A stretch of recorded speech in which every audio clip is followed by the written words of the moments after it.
तो दोस्तों, क्योंकि रिश्तों के भी रूप बदलते हैं कि आज के एपिसोड की शुरुआत वहीं से होती है जहां सलोनी अपने नवजात बच्चे को प्यार से वृंदा की गोद में रख देती है। हैरानी की बात यह होती है कि जो बच्चा कुछ पल पहले लगातार रो रहा था, वो वृंदा की गोद में आते ही बिल्कुल शांत हो जाता है।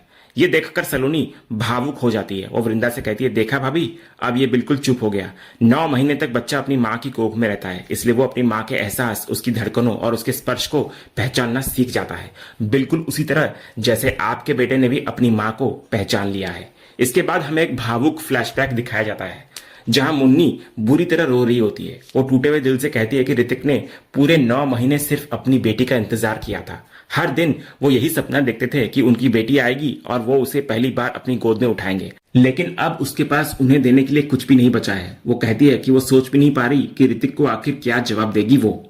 ये सुनकर वृंदा की आंखें भी भर आती है। वो मुन्नी से माफी मांगते हुए कहती है कि जो कुछ भी हुआ है उसकी जिम्मेदारी कहीं ना कहीं वो और सलोनी भी है। अगर मुन्नी को उनकी वजह से इतनी भागदौड़ नहीं करनी पड़ती तो शायद हालात इतने नहीं बिगड़ते। डॉक्टर ने भी बताया कि पूरी रात वो अकेली उनके लिए दौड़ती रही, इसलिए वो दिल से उससे माफी मांगती है। मुन्नी रोते हुए कहती है कि जब ऋतिक आएंगे और उन्हें ये सच्चाई पता चलेगी तो वो बुरी तरह टूट जाएंगे। वो उनकी आंखों में अपनी बेटी के लिए कितना प्यार देख चुकी है, अब वो उन्हें क्या जवाब देगी। उसी समय सलोनी भी रोते हुए कहती है कि उसकी परेशानी भी कुछ अलग नहीं है। देव की तो सिर्फ एक ही जिद थी कि उसे बेटा चाहिए। उसने उनकी आंखों में बेटे के लिए एक अलग ही जुनून देखा है। अगर उसको पता चला कि बेटी हुई है तो वो शायद उसे कभी स्वीकार नहीं करेगा। वो डर रही होती है कि आखिर देव का सामना वो कैसे करेगी।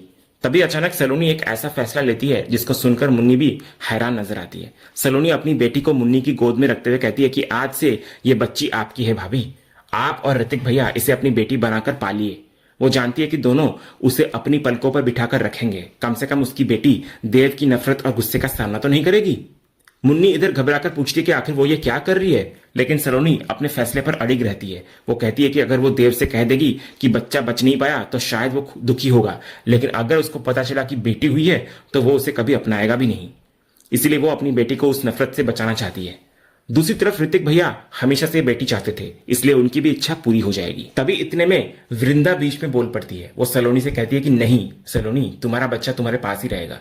इसके बाद वो अपने बेटे की तरफ देखकर कहती है कि आज से ये बच्चा तुम्हारा बेटा होगा। सलोनी ये सुनकर पूरी तरह हैरान हो जाती है। वो पूछती है कि आखिर वो ये क्या कर रही है। तो वृंदा शांत स्वर में कहती है कि जिस डर की बात सलोनी अपनी बेटी के लिए कर रही है, वही डर उसके बेटे के साथ भी जुड़ा हुआ है। अंगद अब इस बच्चे को कभी अपना नहीं पाएगा। वो पूरी जिंदगी अपने पिता की नफरत झेलेगा, लेकिन उसे पूरा भरोसा है कि सलोनी और देव उसे अपने बेटे की तरह पालेंगे। देव उसे अपना वारिस समझकर पूरा प्यार देगा और सलोनी भी उसको दुनिया की हर खुशी देगी।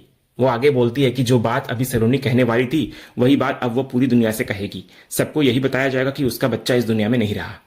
वृंदा नम आंखों से बोलती है कि शायद ऊपर वाले को भी यही मंजूर था, तभी तो ऐसी परिस्थितियां बनी कि तीनों उस समय बिल्कुल अकेली रह गई और आज उन्हें इतना बड़ा फैसला लेना पड़ रहा है। शायद यही भगवान की मर्जी है और वो दिल से उसी फैसले को स्वीकार करती है। इतना बोलकर वो अपने बेटे को सलोनी की गोद में सौंप देती है और भारी मन से सलोनी भी आखिरकार उस बच्चे को अपने सीने से लगा देती है। यहीं पर फ्लैशबैक खत्म होता है। वर्तमान में लौटते ही सलोनी घबरा कर पूछती है कि अगर कभी चाची, देव या परिवार के किसी भी सदस्य को पता चल गया कि उन्होंने बच्चों को बदल दिया है तब क्या होगा।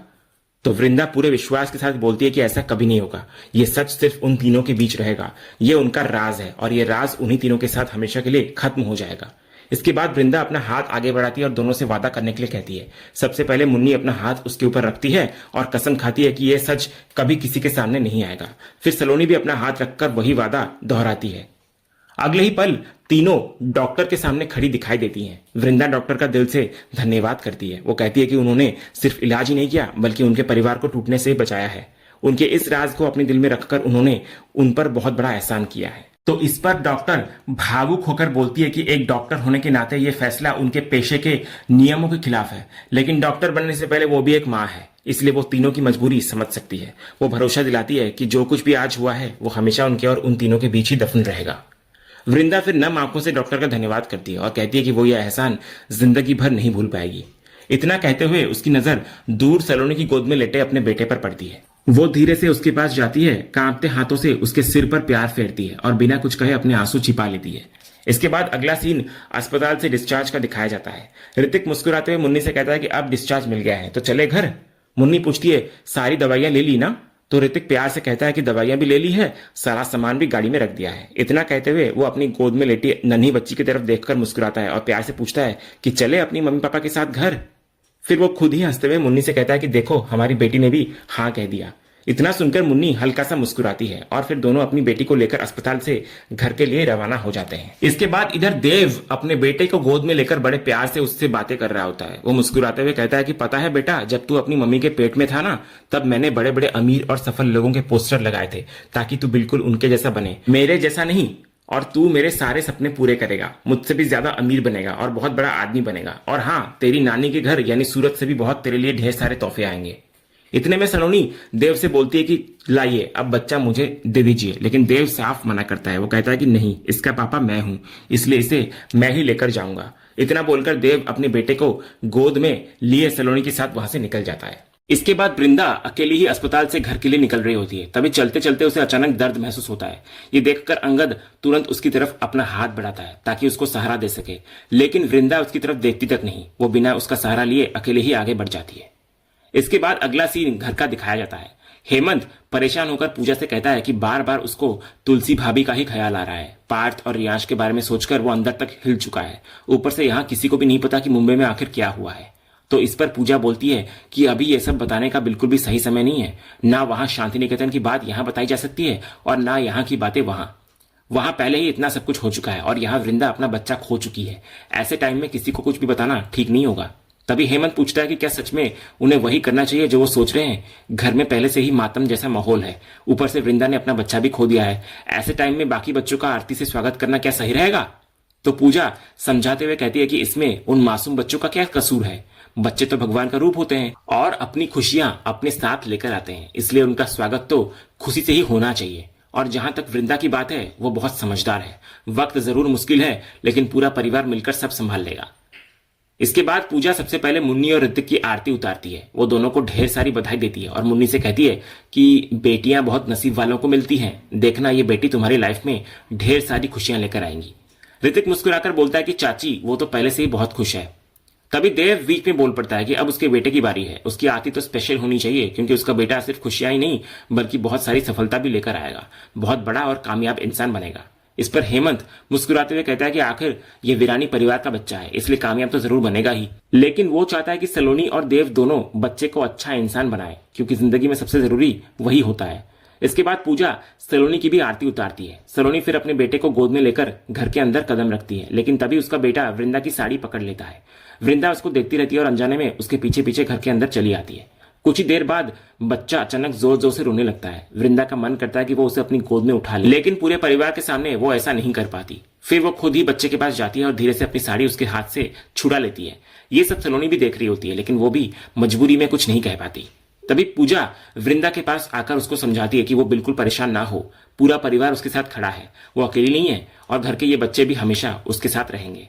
ये सुनकर वृंदा की आंखों से आंसू निकल आते हैं। वो कहती है कि उसने अक्षय और माधवी से वादा किया था कि वो उन्हें एक छोटा सा गिफ्ट देगी, लेकिन अब उसके पास उन्हें देने के लिए कुछ भी नहीं बचा। तभी सलोनी भावुक होकर बोलती है कि ऐसा कैसे नहीं है भाभी, ये देखिए ये अक्षय और माधवी का छोटा भाई है। इतना बोलकर वो अपना बेटा वृंदा की गोद में दे देती है। उसी समय मुन्नी भी अपनी बेटी को लेकर वृंदा के पास आती है और मुस्कुराते हुए कहती है कि और ये है उसकी छोटी बहन। इतना बोलकर वो भी अपनी बेटी वृंदा की गोद में डाल देती है। वृंदा दोनों बच्चों को सीने से लगाकर फूट फूट कर रो पड़ती है। कुछ पल बाद वो कांपते हाथों से दोनों बच्चों को वापस सलोनी और मुन्नी को सौंप देती है और भारी मन से वहां से जाने लगती है। लेकिन तभी पीछे से अचानक अंगद की आवाज आती है। वो धीरे से कहता है सॉरी वृंदा। तो इस पर वृंदा रुक जाती है और पीछे मुड़कर अंगद की तरफ देखकर पूछती है क्या कहा तुमने? अंगद दोबारा कहता है कि सॉरी। तो वृंदा उसके बिल्कुल सामने आकर बोलती है कि बोलो किस बात के लिए सॉरी? तो अंगद नम आंखों से कहता है कि उससे बहुत बड़ी गलती हो गई। इस पर वृंदा पूछती है किस बात की गलती? क्या इसलिए क्योंकि मैंने मेरा बच्चा खो दिया? वैसे भी तुम्हारा उस बच्चे से कोई रिश्ता नहीं था ना, तुम तो यही कहते थे कि ये बच्चा तुम्हारा नहीं है। तुमने तो उसका डीएनए टेस्ट भी करवाया था और पूरे यकीन के साथ कहा था कि ये तुम्हारा बच्चा है ही नहीं। फिर आज किस बात का सॉरी बोल रहे हो? क्या बच्चे के लिए माफी मांग रहे हो या फिर इसलिए क्योंकि तुमने मुझे धक्का दिया था? ये सुनते ही पूरा परिवार हैरान नजर आता है। हेमंत तुरंत अंगद से पूछता है कि क्या उसने सच में वृंदा पर हाथ उठाया? वो पागल तो नहीं हो गया? तभी वृंदा सबके सामने बोल पड़ती है कि अंगद ने उसे धक्का दिया था और धक्का देने के बाद एक बार भी पीछे मुड़कर नहीं देखा। अगर उस समय मुन्नी वहां नहीं पहुंचती तो शायद पता नहीं क्या हो जाता। अंगद इधर हेमंत की तरफ देखकर बोलता है कि चाचू मुझे सच में कुछ याद नहीं है, मैं उस समय बहुत ज्यादा नशे में था और मुझे कुछ भी समझ नहीं आया। लेकिन वृंदा तुरंत कहती है कि अगर वो नशे में था तो क्या उसकी कोई गलती नहीं है? क्या सारी गलती सिर्फ नशे की है? लेकिन नशे में भी उसे इतना याद था कि उसे धक्का देना है। अंगद टूटे हुए स्वर से कहता है कि उसने आज तक कभी किसी के साथ ऐसा बर्ताव नहीं किया, उसको सच में कुछ याद नहीं है और उसने जानबूझकर धक्का नहीं दिया था। लेकिन वृंदा उसकी तरफ देखकर बोलती है कि उसने जो किया वो बहुत गलत किया और उस गलती के लिए अब कोई माफी नहीं है।